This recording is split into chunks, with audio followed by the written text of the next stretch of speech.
దాని తర్వాత ఈ సాంగ్ ఒకటి వచ్చింది. సో ఫ్రమ్ దేర్ ఆ రెండు వేరియేషన్స్ ఇట్స్ వెరీ ఎక్సైటింగ్ అన్నమాట. Sir, I have a small question regarding this. Yeah.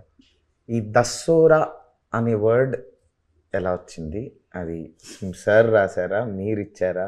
It's a coined word అన్నమాట. ఆ కాయిన్ ఎవరిది? ఆ కాయిన్స్ అన్ని నాది ఓన్లీ నోట్స్. నేను రాసిన చిల్లర అన్నారు. చిల్లర మహాలక్ష్మి అండి. సో అది ఈ హైలెస్ అలాగా ఫిషర్మెన్ జనరల్గా మనుషులు పనిచేసేటప్పుడు హైలెస్ అనుకుంటారు. అదే పెట్టకుండా మనం కొత్తగా పెట్టచ్చు అంటే నాకు యాక్చువల్లీ నాకు తట్టలేదు ఏమి. మనకి రైటర్ ఈ సినిమా ఫస్ట్ కథ నాకు చింతకింది శ్రీనివాసరావు గారు చెప్పారన్నమాట. గ్రేట్ రైటర్, ఆయన చాలా బుక్స్ రాశారు, మున్నీటి గీతలు రాశారు, అరేబియా కళ్ళ సిరీస్ రాశారు. సో ఆయన ఈ కథ అంతా చెప్తున్నప్పుడు నా మైండ్లో ఒకటి ఫామ్ అయ్యి, మీరు ట్రైలర్లో చూస్తారు, వాళ్ళు కొండల లేపుల నుంచి లాగుతూ ఉంటారు అదన్నమాట. లాగుతున్నప్పుడు షూటింగ్ అప్పుడు నేను ఎలాగ ఇదని చేద్దామని చెప్పి మైక్లో పెట్టుకొని దానికి ఒక జస్ట్ ఏదో ఒకటి ర్యాండమ్గా అనేసాను అనమాట. ఆ ర్యాండమ్ ఏమన్నా గుర్తులేదు. ఈ పాట సార్ రాసి ఇదంతా వచ్చినప్పుడు పాట అంతా అయిపోయిన తర్వాత దానికి takeout I like the way he start అన్నప్పుడు సినిమా అంతా ఇది వాళ్ళ కాయినింగ్ ఒకటి ఉండాలన్నమాట. వాళ్ళు ఏదో హుర్ర్ అలా అంటారన్నమాట. సో దానికి మనం క్రియేట్ చేసిన దస్సోర్. సో అప్పుడప్పుడే చెప్పేశారు. చెప్పిన వెంటనే మొత్తం బ్యాక్గ్రౌండ్లో కూడా ఇంక్లూడ్ చేశాను నేను. ఆ పోర్షన్స్ మళ్ళీ తీసేసి మళ్ళీ పెట్టి అది ఒక ఘాటి వాళ్ళకి వచ్చిన ఒక సింబాలిక్ గా చాలా బాగా కుదిరింది. యాక్చువల్లీ నేటివ్ వర్డ్ లాగానే అనిపిస్తుంది. ఉందేమో, ఎగ్జిస్ట్ ఉందేమో అనుకున్నాను. నేనే అలా అనుకున్నా రాసిన. నేను అదే అనుకున్నాను. హైలెస్ అలాగా ఆ వర్డ్ ఎక్కడి నుంచి పట్టారు మీరు అని. సైలోరే అనే పదం నేను అక్కడ ఘాట్స్ లో విన్నానన్నమాట. అందుకని ఆ పాట రాస్తున్నప్పుడు సైలోరే లలోరే అని మిగతా అది అక్కడ చేసినప్పుడు సైలోరే అనే పదం మాత్రం అక్కడ విన్నాను, ఏది మన ఘాట్స్లో పక్కన. అయితే సైలోరే ఏంటంటే ఒక ఎవరైనా బిడ్డ పుట్టినా కూడా సైలోరే ఇప్పుడు అన్నమాట. Be ready to fight, ready to celebrate అన్నమాట. Everything is a celebration. సైలోరే అంటే సెలబ్రేషన్. ఒక చావు ఉందనుకోండి సైలోరే, పెళ్ళప్పుడు కూడా సైలోరే. Any occasion everything they take అన్నమాట. బికాస్ ఎవ్రీథింగ్ వాట్ ఎవర్ ఆ కొండల్లో ఆ మౌంటైన్స్లో బేసికల్లీ ఆ మౌంటైన్స్లో రెండు విషయాలు ఉంటాయండి వీళ్ళకి, ఇక్కడ ఘాటీలకి. అది అనుష్క గారి క్యారెక్టర్లో మేము బాగా ట్రై చేసిందన్నమాట. ఏంటంటే తను చాలా ఫ్రీ ఫ్లోయింగ్, అక్కడున్న ఒక అందమైన తెమ్మర గాలిలాగా వెళ్తూ ఉంటుంది. అట్ ద సేమ్ టైం నిలబడాలన్నప్పుడు the strength of a mountain అన్నమాట అది. సో వాళ్ళ జీవన విధానం అవన్నీ చూస్తున్నప్పుడు ఆ మ్యారేజ్ సెలబ్రేషన్స్ అదంతప్పుడు సైలోరే లలోరే. సైలోరే is a different starting, but Dasara సైలోరే మన క్లాప్స్తో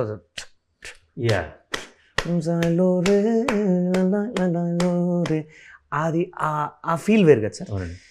దసరా నేను ఫస్ట్ విన్నప్పుడు అన్న ఇది విను అని చెప్పి జస్ట్ ప్లేడ్ సార్, మొత్తం క్లోజ్ చేసి సౌండ్.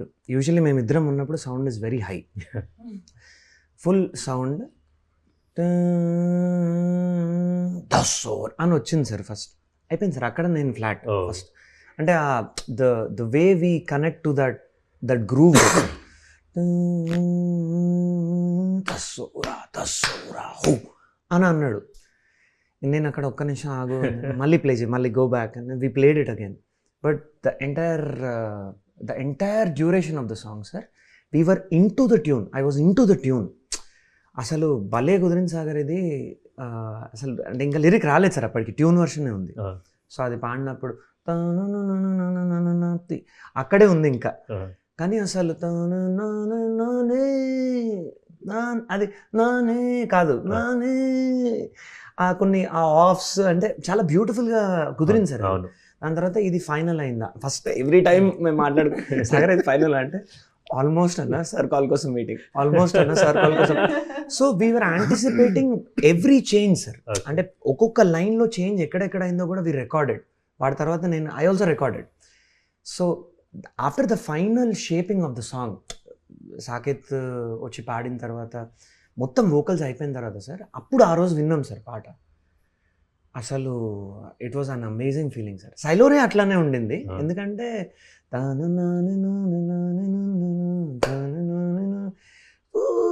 మళ్ళీ కొంచెం అవునండి. ఊ అవునండి, అవునండి, అన్న అవును. అదే అయిపోయి అది the ghat is generally do ఏదైనా సెలబ్రేషన్ అప్పుడు అని Ah. ఓన్లీ లేడీస్ మాత్రం, ఆ గ్రూప్ అంతా ఉంటే లేడీస్ మాత్రమే చేస్తారన్నమాట. 3 డిఫరెంట్ కొలవే. Sequences Ah. తమిళ్లో ఏమంటారు? కొలవే. Okay okay 3 different sequences okay.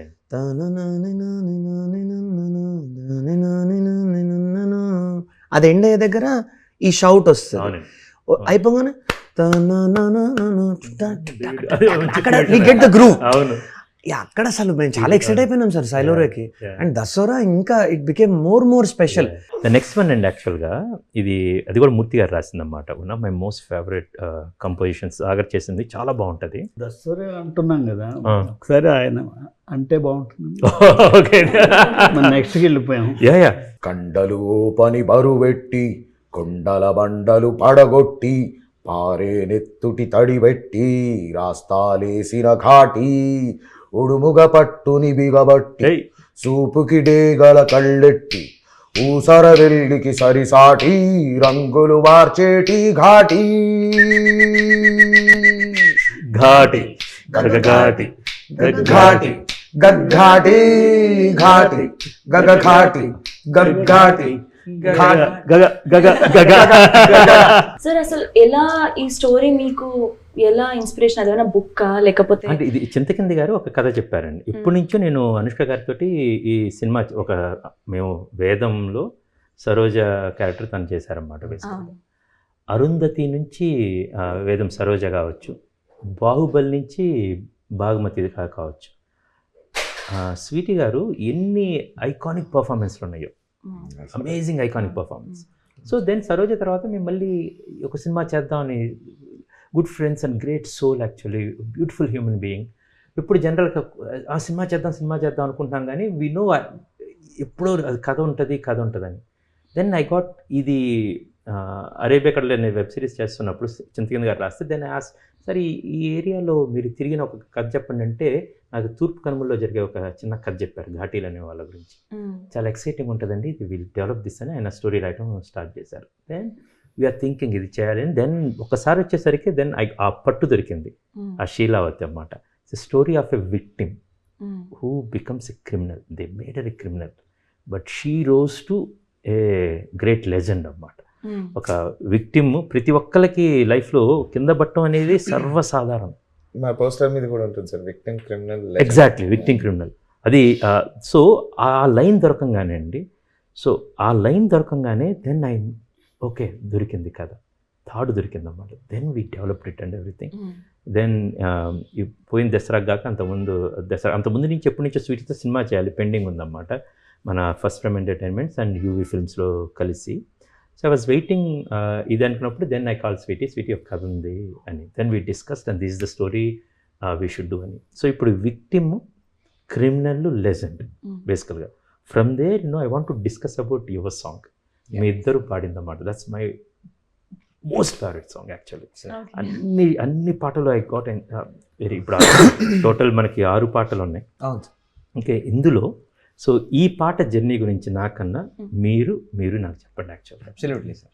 And the beauty is, ఆ రోజు మేము అది కంపోజింగ్ కూర్చున్నామండి, దాదాపు ఒక 10 సిట్టింగ్స్ అయింది. వేరు కథలు వేరు అయిపోయినాయి అన్నమాట. సాగర్ సరే అంటే ఒక రోజు ఇంకా కూర్చొని కొన్ని రోజుల పాట ఫినిష్ అవ్వాలి. There is no other way, we are doing relight. అది రీలైట్లో రోలింగ్ టైటిల్స్ మీద పాట కావాలన్నమాట. అది చాలా ఎక్సైటింగ్ కావాలి. బేసికల్ అది లిరిక్ షీట్ ప్రిపేర్ చేస్తున్నాను. కంపోజింగ్ ఆయన ఏదో ఒకటి కొంచెం ఇవ్వండి అంటే, విక్టిమ్ క్రిమినల్ లెజెండ్ అంటే అలా కాదు, ఏదన్నా ఒకటి ఇవ్వండి. సో నేను అసలు ఏం కావాలి మీకు అని చెప్తే నేను రాయటం స్టార్ట్ చేస్తే నాకు కొంచెం లైన్స్ ఏదో వచ్చినాయి అన్నమాట బేసికల్గా. దెన్ సాగర్ ఆయన ఇప్పుడు గొడవ, నేను కంపోజ్ చేస్తాను మీరు రాయండి అంటాడు. బేసికల్గా నేను రాసింది ఒకటి కంపోజ్ చేయవే అంటాను అన్నమాట. బేసికల్గా సరే అని పట్టుకుని కూర్చొని అంటే నేను ఆయన కీబోర్డ్ అంటే కాదు హార్మోనియం పెట్టుకో అని చెప్పి హార్మోనియంలో కూర్చొని కింద అది కీబోర్డ్ జడ్జిమెంట్ వెనక ఒక రిథమ్ వేసేస్తారు, ఒకటి చేసేస్తారు, సౌండ్లో ఉంటుంది. నేను కాదు, నాకు ట్యూన్ కావాలి, హార్మోనియం మీద కూర్చొని. అంటే ఇప్పుడు ఇది కిరవాణి గారిని అడగలేం కదండి, కిరవాణి గారిని కానీ మనీశ్వర్ కానీ కాలెట్గా అంటారు అన్నమాట. కిరవాణి గారు is my great personality. I work with Keeravani గారు అండ్ మనీష్ శర్మ గారు, వారి ద్వారా ఇక్కడ అన్నమాట. బేసికల్గా ఆయన ప్రతిసారి వాళ్ళ స్టైల్ ఒకటి ఉంటుంది. కిరవాణి గారు ఎప్పుడు అంటారన్నమాట, నీకు పియానో మీద ట్యూన్ ఇచ్చేస్తే నువ్వు ఓకే ఎమ్మటే ఓకే చేస్తావు, రాజమౌళి గారు గిటార్ మీద ఇచ్చాను ఓకే చేస్తారు, వీక్నెస్ నా బిజినెస్ సీక్రెట్స్ నేను చెప్పను ఇలాంటి అంటారు అన్నమాట. సో నేను ఆయన దగ్గర నేర్చుకున్న దాంతో మణి గారు కూడా ఇప్పుడు హార్మోనియం మీద చేస్తారు బేసికల్గా. సాగర్ చేద్దామని అంటే ఇట్లా అంటే ఏదో ట్యూన్ చేస్తున్నారండి, కరెక్ట్గా ట్యూన్ అలా వస్తున్నప్పుడు టప్పని రికార్డింగ్ రూమ్ తెరుచుకుంది. ఇది డిస్టర్బెన్స్, ఇది ఎవరు అని చూస్తే దీనికి ఓ కంపోజింగ్గా అలా పక్కన ఇట్లా వెళ్ళబోతా ఉన్నారండి. దాన్ని ఇట్లా వచ్చి ఇది దినకరణ పాడితే భలే ఉంటుంది సార్ బేసికల్ మీరు రాసింది అంటే అంటే హుకుం పాడారు కదండి బేసికల్గా అంటే దినకర ఎన్ని అప్పుడు ఏంటి సార్ అన్నారు, దినకర ఒక్కసారి కూర్చుందామా, ఒక్కసారి కూర్చుంటే దట్స్ హౌ దిస్ సాంగ్ అండి, ఫ్రమ్ దేర్ హీ షుడ్ స్టెల్. ఆ రోజు సార్ చెప్పినట్టు what was happening was sir ఆ టెన్షన్లో ఉన్నారు సార్ వాళ్ళు రీలేట్, ఇంకా అది నడుస్తూ ఉంది సార్, ఇంకా it was an ongoing process. ఆ రోజు యాక్చువల్లీ కూర్చుందామన్న ప్లాన్ కూడా లేదు. నేను సడన్గా I walked into the studio, sir ఉన్నారు లోపల వర్క్ అవుతుంది, సాగర్ కేమ్ అవుట్ కన్సోల్ నుంచి. వచ్చిన తర్వాత అక్కడ మన గ్రీన్ టీ కార్నర్ ఉంటుంది కదా అక్కడ ఉన్నాం. అన్న ఇవాళ నీకేమన్నా వర్క్ ఉందా అని అడిగాడు. లేదు sir I can stay back. Sir కూర్చుందామంటున్నారు, దేనికి? కంపోజింగ్ సార్ ఉంటారని అన్నాడు. నువ్వు నేను అని అడిగిన, కాదు సార్ ఉంటారు అన్నాడు. అవునా ఓకే సార్ అయితే వెరీ ఇంట్రెస్టింగ్, కానీ నాకు కొంచెం టెన్షన్ ఉండే, ఎందుకంటే sir is very particular, I know that ఇది ఇక్కడే ఉండాలి, ఇది ఇట్లనే రావాలి, ఇది ఇక్కడే ఆగాలి, అది అక్కడ ఆ టోనే రావాలని కూడా చెప్తారు.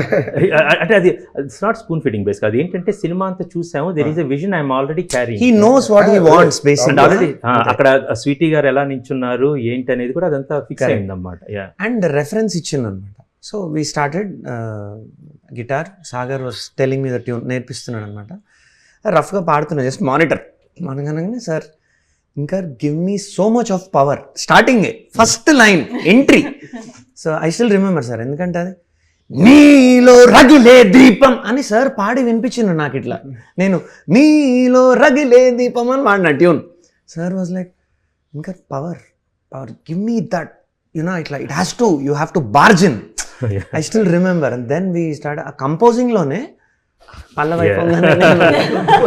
అది కూడా ఎక్కడ మన ఆయన డిన్నర్ టేబుల్ ఉంటుంది కదా బేసికల్గా, డైనింగ్ టేబుల్, అక్కడ కూర్చున్నాం. అక్కడ నేను అట్లా కూర్చున్నాం, ఇట్లా పక్కన ఇట్లా అందరూ కూర్చున్నాం అన్నమాట బేసికల్గా. సో లక్కీగా ఏంటి అక్కడ వీళ్ళు పాడుతున్నారు, అక్కడ కూర్చొని we wrote the lyric there.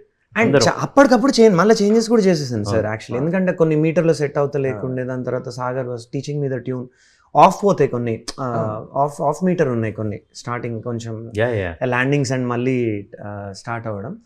అది పాడుతున్నా ఈ was teaching me the tune. నాకు టెన్షన్, ఎందుకంటే మళ్ళీ మొత్తం పాడాలి కదా.